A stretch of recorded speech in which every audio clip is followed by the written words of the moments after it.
All right. Hello again, adventurers, and welcome to another exciting daily vlog. This is daily vlog number 154.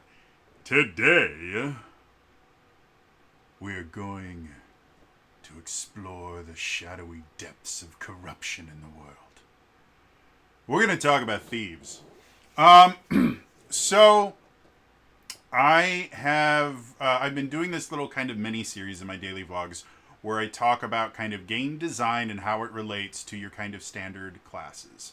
And fun fact, the original Dungeons and Dragons, Book 1, Men in Magic, had 3 classes. You had Fighting Man, Magic User, and Cleric. And that was effectively how you separated your characters. And it's actually a pretty good separation because Fighting Man is meant to be your weapons-based class. If you're using a weapon, you're a Fighting Man.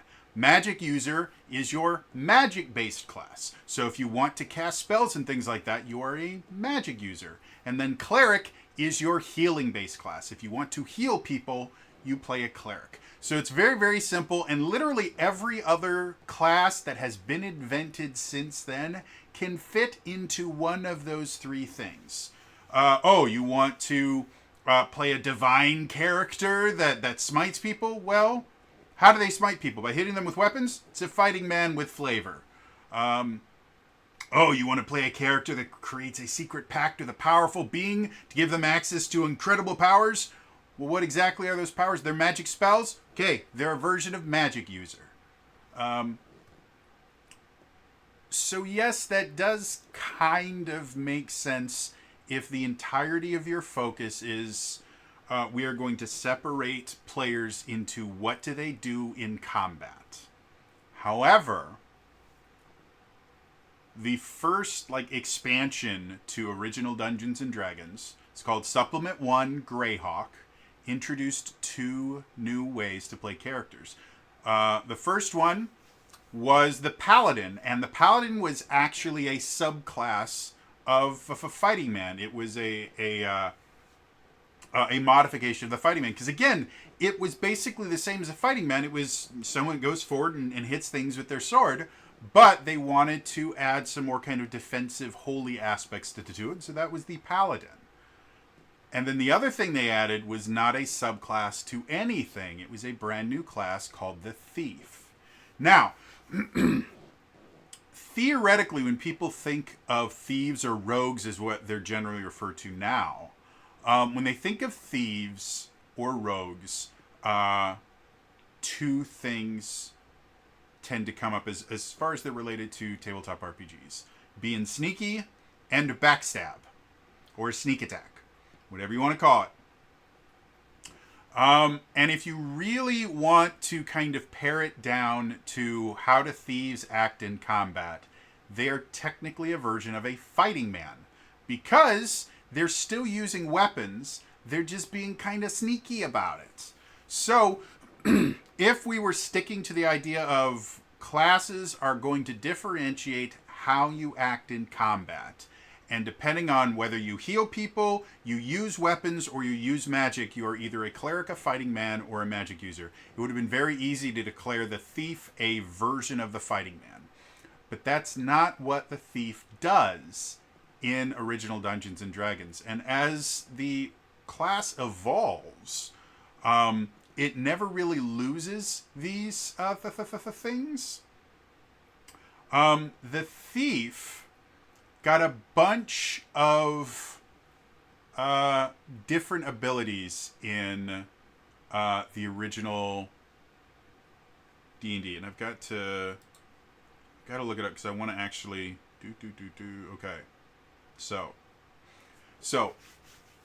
in the Greyhawk supplement, and I'm getting this from the Dungeons and Dragons lore wiki.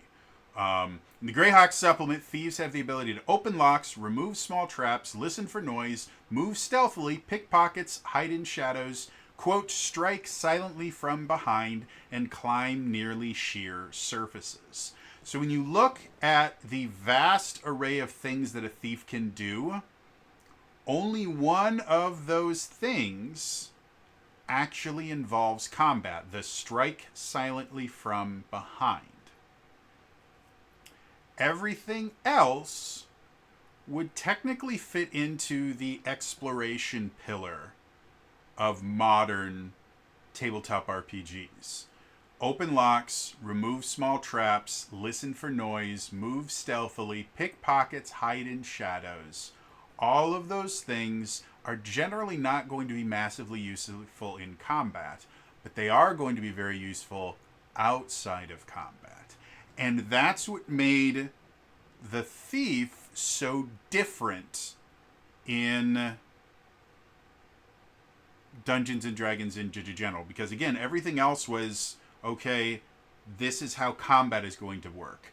And the thief, on the other hand, was about all the other stuff that you don't do in combat. Now, one of the interesting things about the thief was, you notice in that list, they can open locks, remove small traps, and listen for noise. There's nothing in there about finding traps. In the original version of D&D, thieves couldn't find traps. They could disarm them, they couldn't find them. Generally, the person that was finding traps in the party, because it was an intelligence-based task, was the wizard. So wizards and thieves actually work together quite often because their abilities would complement each other. The wizard could find traps for the thief, and then the thief could go forward and disarm traps and unlock things and do all this other stuff that the wizard couldn't do. And then when the thief got into bad places, the wizard would just nuke all the bad guys. So when we're talking about game design as far as creating classes in a class-based RPG, when you're looking at the thief, you're generally not going to be focusing on combat per se, because the class fantasy of the thief is the sneaky dude that can get around combat. It's the sneaky dude that can go to places they're not supposed to go. They're able to get things that they're not supposed to be able to get. They're super sneaky, nonsense things. And by the way, once Advanced D&D First Edition came out, they finally gave thieves the ability to find traps as well. And so they actually became really, really good scouts, because they could go forward in the dungeon, and when they got to a point where there were enemies or something, they were generally stealthy enough that they could find out where the enemies were, sneak their way back, tell their party, and then set up ambushes and things like that. And then everything else they could just do on their own. They just sneak forward. Oh, there's a trap, I'll disarm it. Oh, there's a door, I'll unlock it.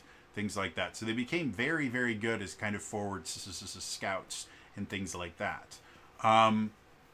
So again, getting back to the idea of class design and designing things for a thief type character.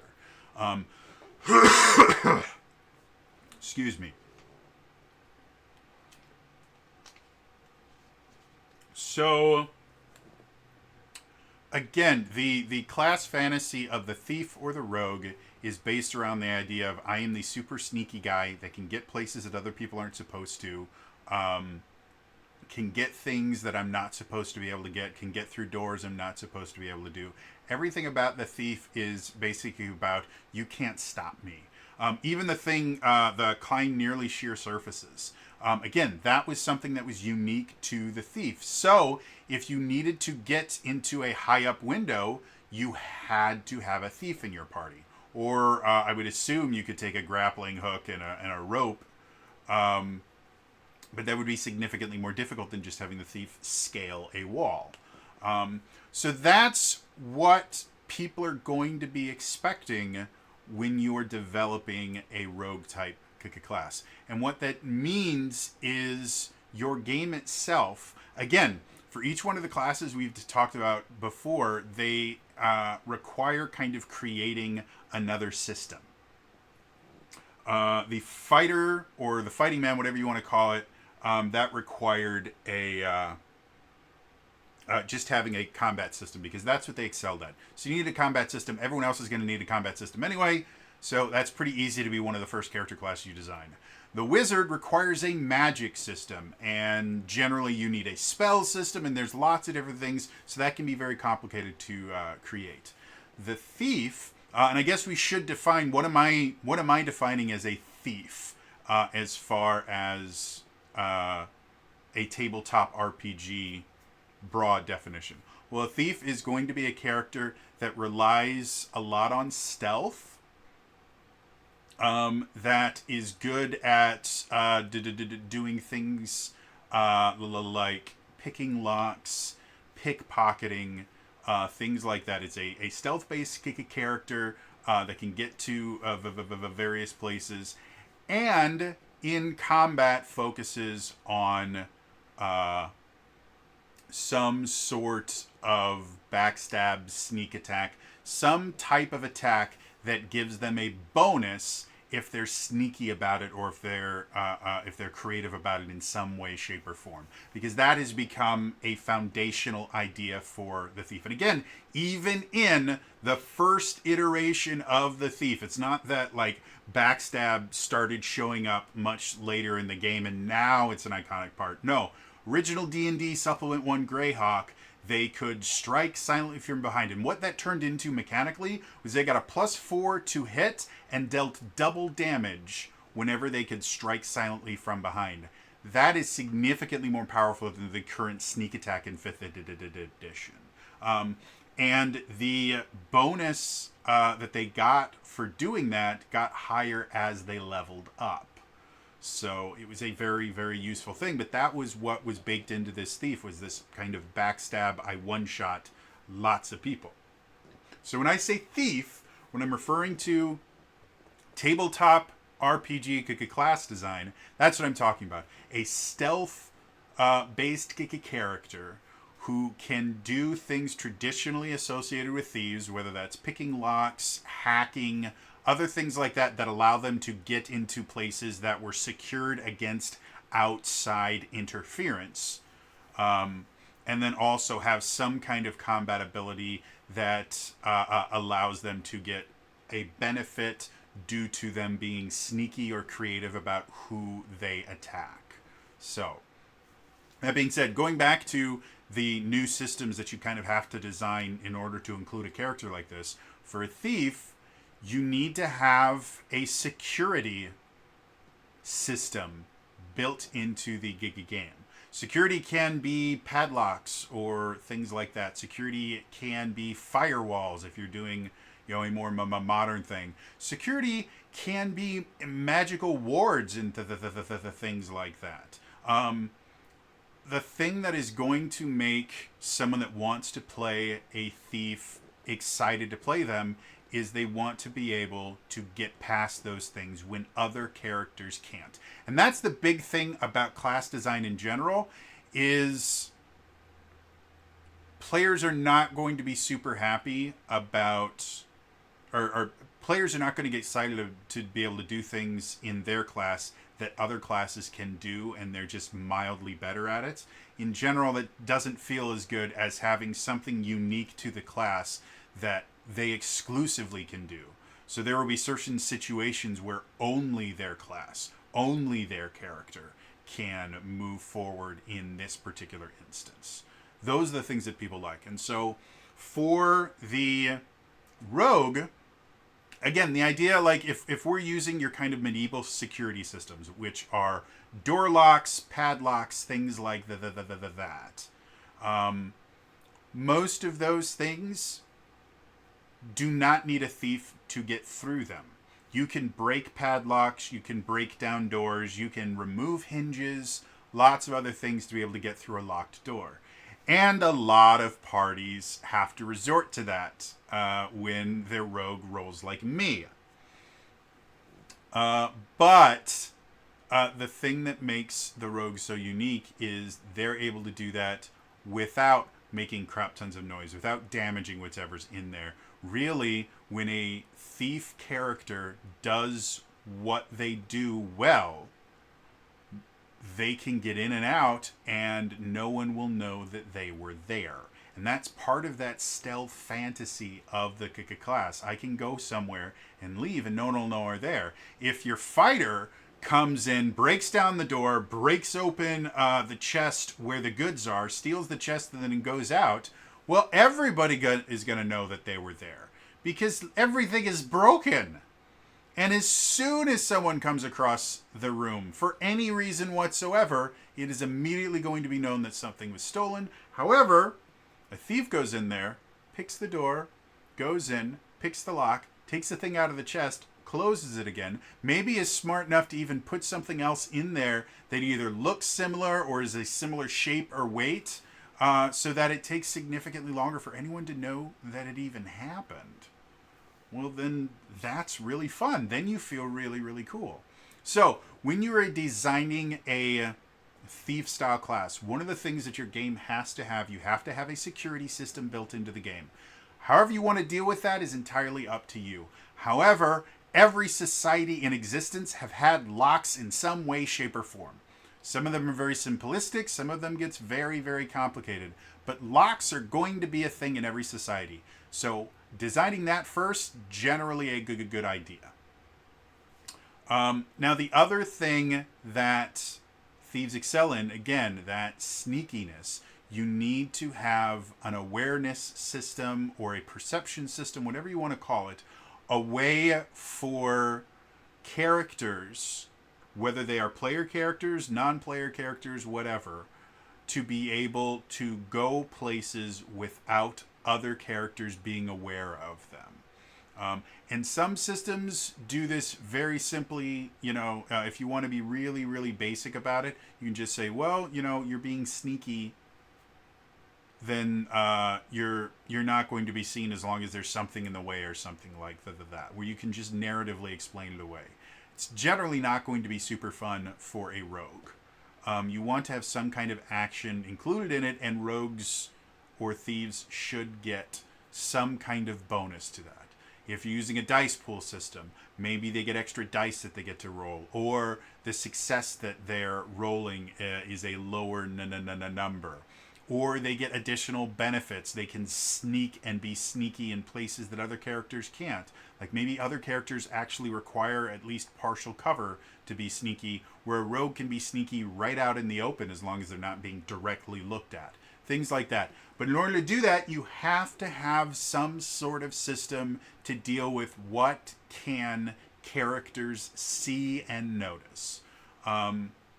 Most D&D-like games will use the perception system is the easiest way to describe it, where basically characters have a passive perception, which is a finite number.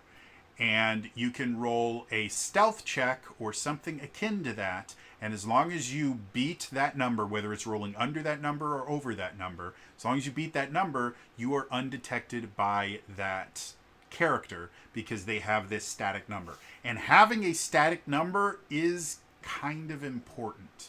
I have seen... because official D&D 5th edition rules that a lot of people seem to not realize exist, all stealth checks are made against passive perception.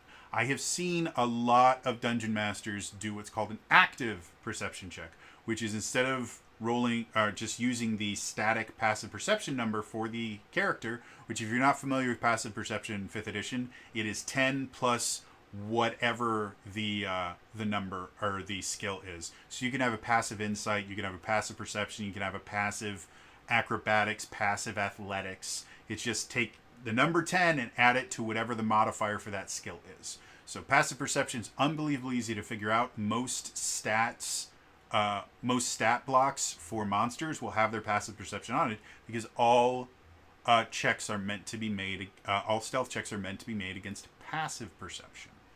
I have seen DMs do active perception, and that just doesn't feel as good because it's now not just the thieves' own skills about whether they can be sneaky. It's now based on is the dungeon master getting lucky? Are they rolling the right dice? How often are they rolling? Because that's another thing, is if every time you move, If you're using an active perception system, you roll again. Well, effectively, what that means is just through the law of large numbers, eventually you're going to fail. Whereas with passive perception, I mean, technically, yes, it can happen, but it's significantly less likely because one of the numbers is not changing. When both numbers are changing, you increase the randomness of it. So you need to have some kind of perception system. That's one of the them. You can do, the active perception style system where anytime you try to stealth, you have to roll. One thing that makes that system, again, a little bit more difficult is you do need to have somewhere in your rule system that will declare, well, how often do you have to check? Is it every time you move? Is it every time you move a specific amount? Is it every time you move out of cover? Because again, the more times you roll, the more likely it's going to be that one of those is going to fail. And the thing with a stealth system and a perception system is once a check has been failed in general, that's it. You don't get to go back and do it again. You have just changed everything. A failure changes the situation that the game is in. They have, if we look at video games, they do have kind of stealth and perception systems where they can see you, but if you can get to a secret place, they eventually will stop looking for you. That is a video game thing because you are extremely limited in the choices that you can make, and there are some situations where you have to stealthily get past guards. I have not met a single person that when playing a video game that has a perception system where they eventually just lose interest in you, that they haven't go, yeah, that makes perfect sense. I just threw a grenade and blew up their friend, but 2 minutes have passed. Obviously, there's no reason to keep looking for me. So I generally recommend against some kind of decaying perception style system in a tabletop RPG, because there are so many other things you can do in a tabletop RPG that you just can't in a video game. And failure is okay. In a video game, failure means game over, and you have to start the game over again. In a tabletop RPG, you can fail, your character can die, and the story can still continue. So for a thief-type character, you need to design some sort of security system that they're good at bypassing. You need to design some kind of stealth or awareness system that they have some kind of benefit that other classes don't. And then the final thing that you need to have is you need to set up a system where they can backstab, sneak attack. They can do a special attack that relies on either their stealth or something akin to that. The reason I tend to put this in as part of the rogue class, in addition to the fact that it's existed since original D&D, is the fact that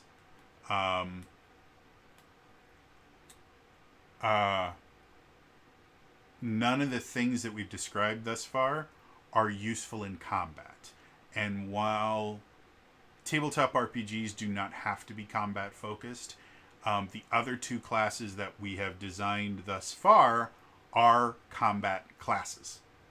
Or have combat aspects to them.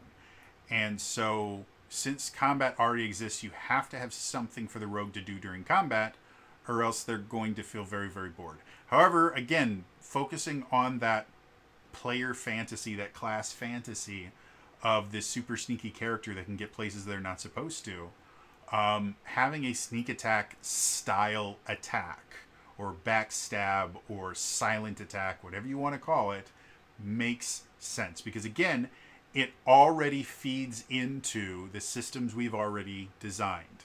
Specifically the stealth awareness system.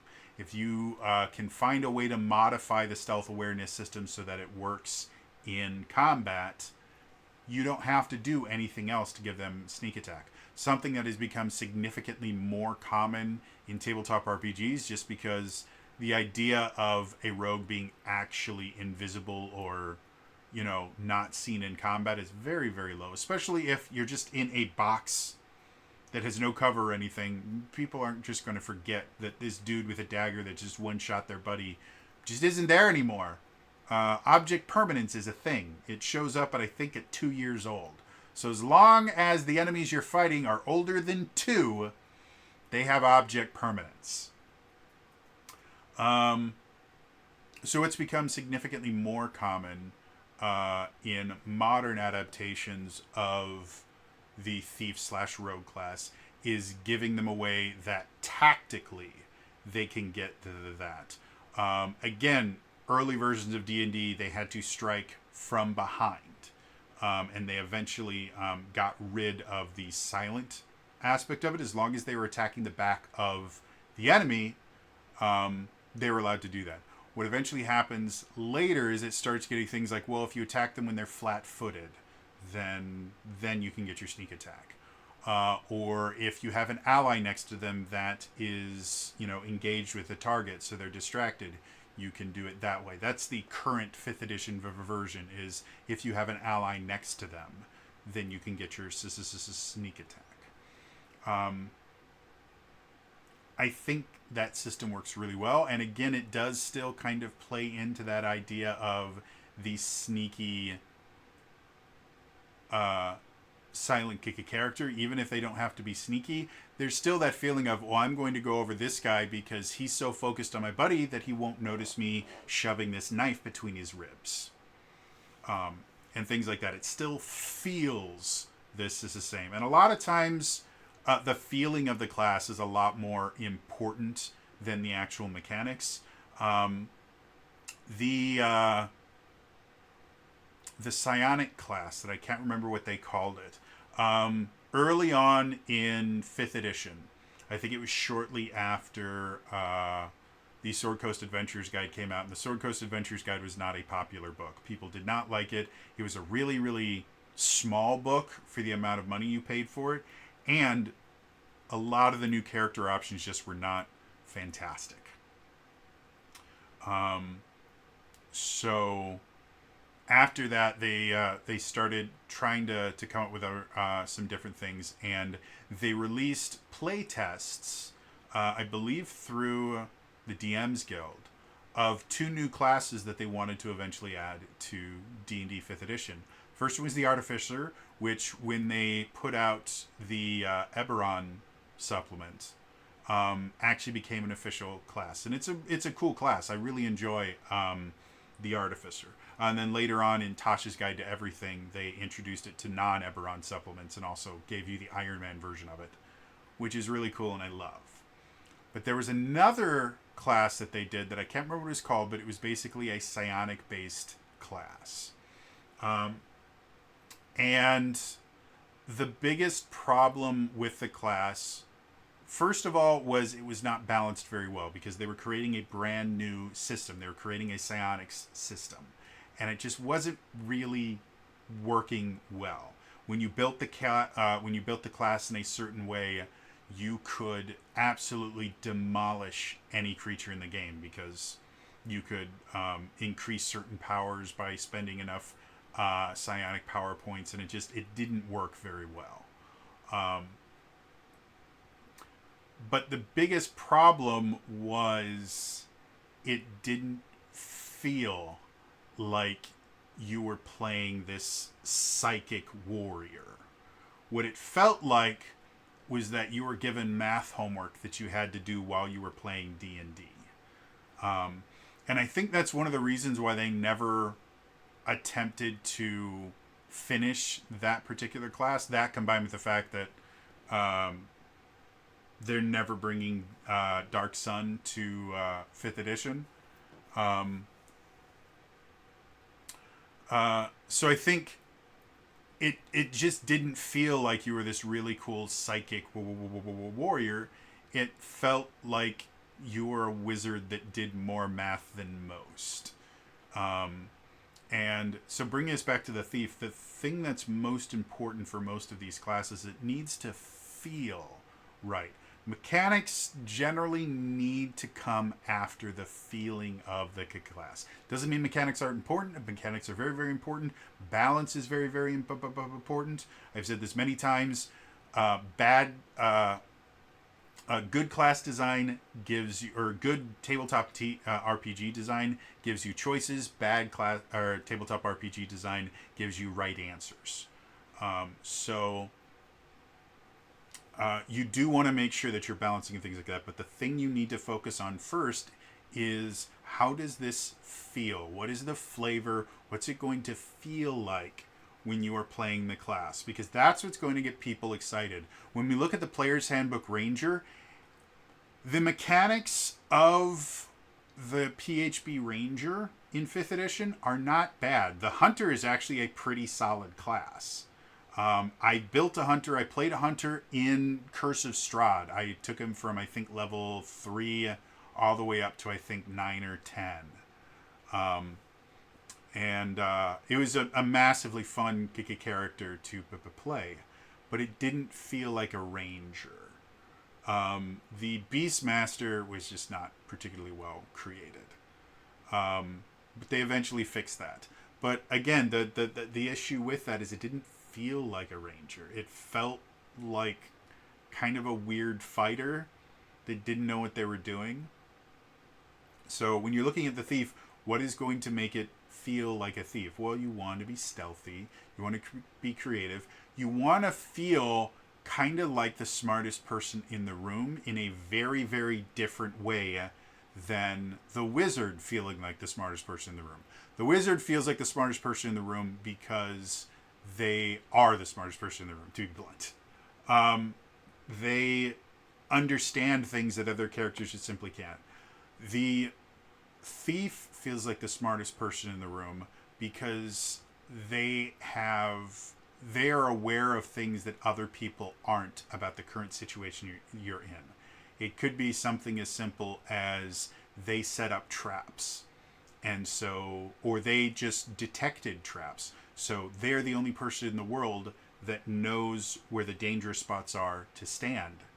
So they feel that they're the smartest person in the room because they can go, well, if I can convince him to stand there, or I can run past that in a way that it makes it look like I stood on it and I didn't, they'll be convinced that it's safe and they'll go over there and they will hurt themselves. They can feel like the smartest person in the room simply by going, yeah, this guy's claiming that he doesn't have the necklace, and technically he's right because I have the necklace. I picked his pocket and stole it from him before this conversation started, or while the conversation was going on. And so when the guards eventually search him, he is going to protest and everything, and he's going to get searched, and they're not going to find it. And he's going to be as shocked as everyone else in the room, except for you, because you're the smartest person in the room. That's the fantasy of the thief. They know what's going on because they can see things that other people can't. They can do things that other people can't. They can go places that other people can't. And so when you're designing a thief-style character, those are the things you want to focus on. Thieves don't need to be super book intelligent. However, they do need to feel important enough to wow, brain just completely filled. They don't need to be the most book intelligent people. However, they do need to be able to know things that other classes simply can't. It was one of the reasons why, I think it was in AD&D. Let me see where they introduced.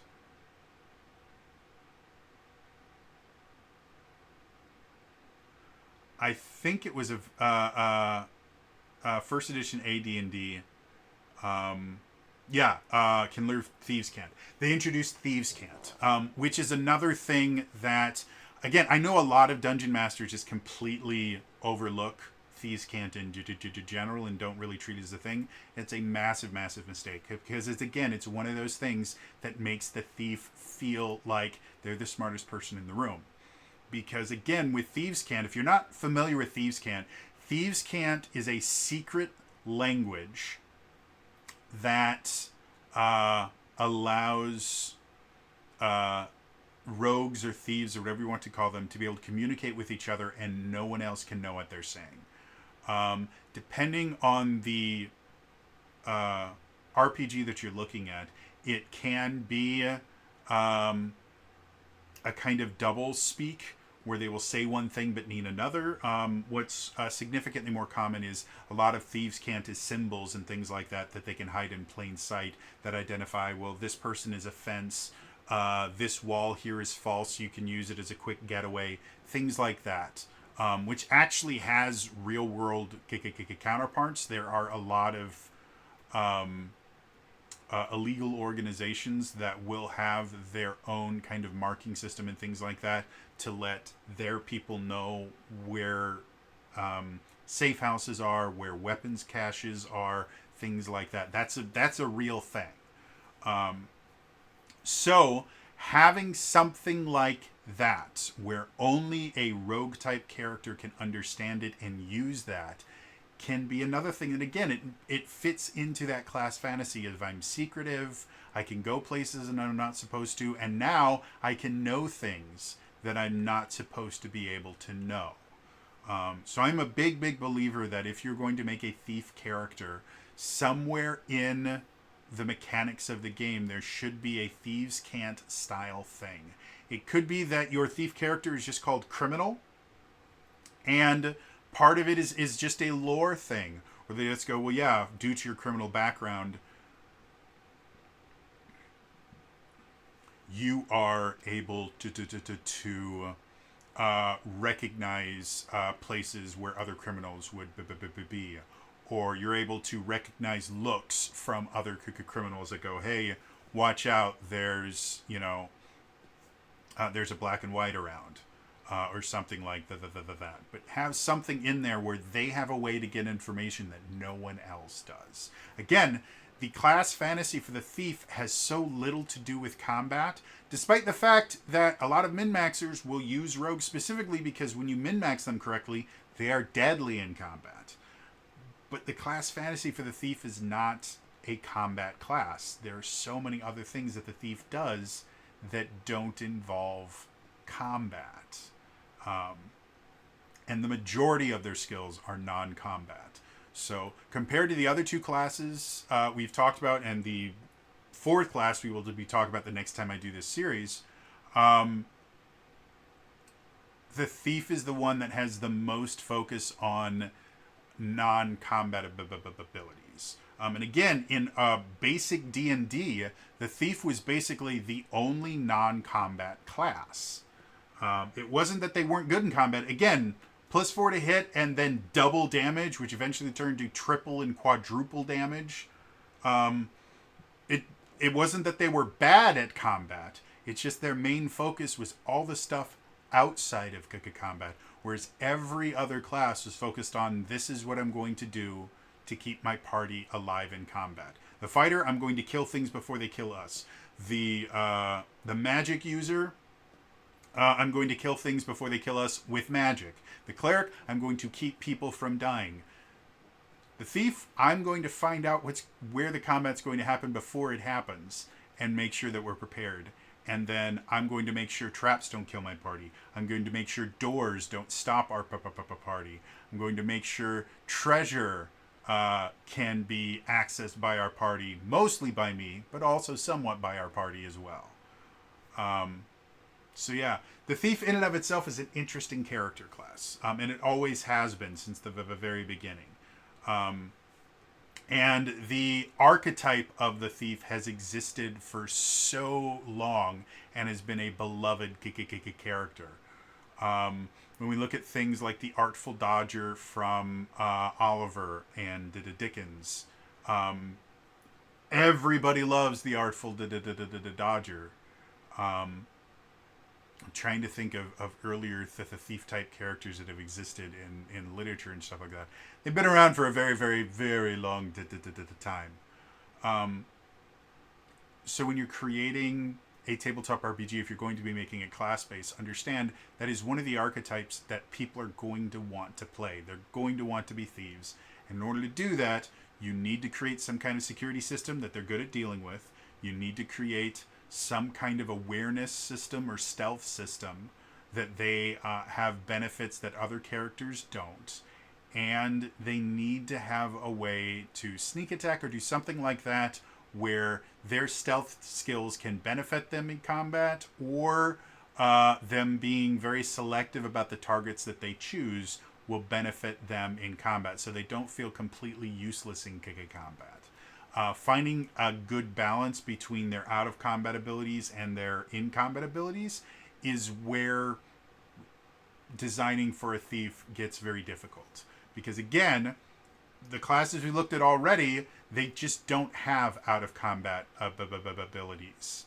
I mean, the wizard, magic user, whatever you want to call them, you can have spells that allow them to do things outside of combat, which can be very, very useful, but they're still very, very limited by their spell system, and anytime they do something outside of combat, it means that they're taking away from the things they can do in combat, whereas the thief is designed entirely around outside of combat.